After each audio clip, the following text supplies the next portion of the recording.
Succession and hedonic adaptation. I was thinking how much we can get from this season, this show, last season. Looking at the filthy rich and seeing how flawed, how deranged, low on EQ, emotional intelligence, and so much else, and that we can think in terms of positive psychology, rules of happiness, and find proofs, if we needed them, that the rich are not happy really with one rule of happiness in the How of Happiness by Sunil is one of the many ones. That's their take on success.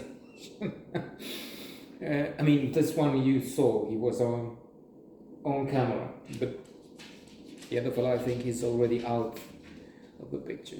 He did the same thing. So one rule there is avoid the social comparison.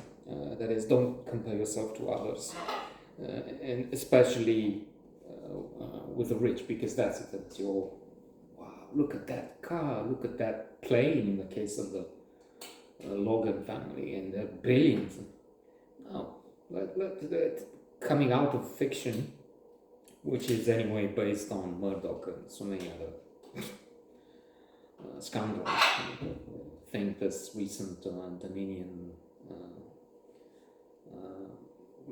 lawsuit, $787.5 million, but just the cost of doing business, because they were lying through the elections and the vile texts they changed there.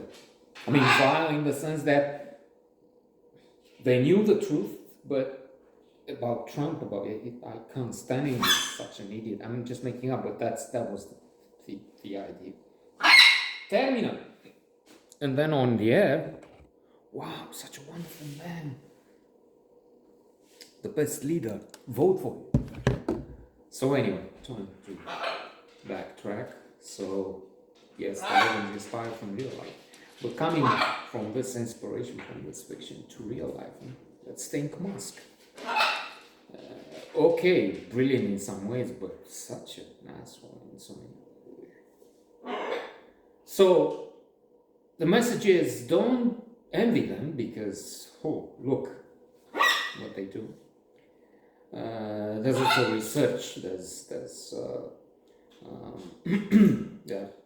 thousands and thousands of tests that confirm the idea. I just mentioned the one where they looked at lottery winners, those who won more than $1 million, and then, yes, for a few months, a big boost in well-being, in happiness levels, swimming in cash, but then they come back to a base level of happiness. In other words, money does.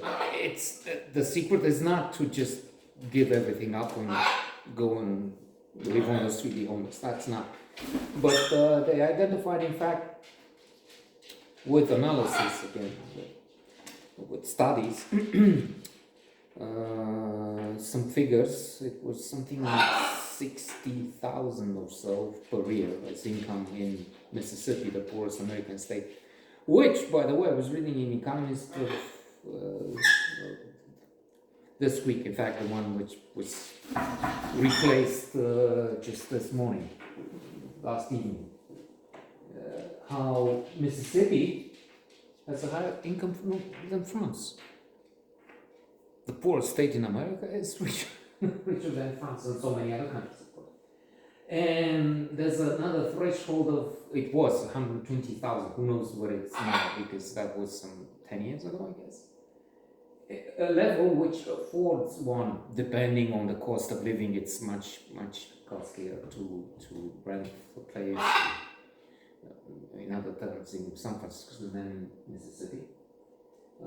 So these were limits for at which you can, I mean, you have that much money, you can afford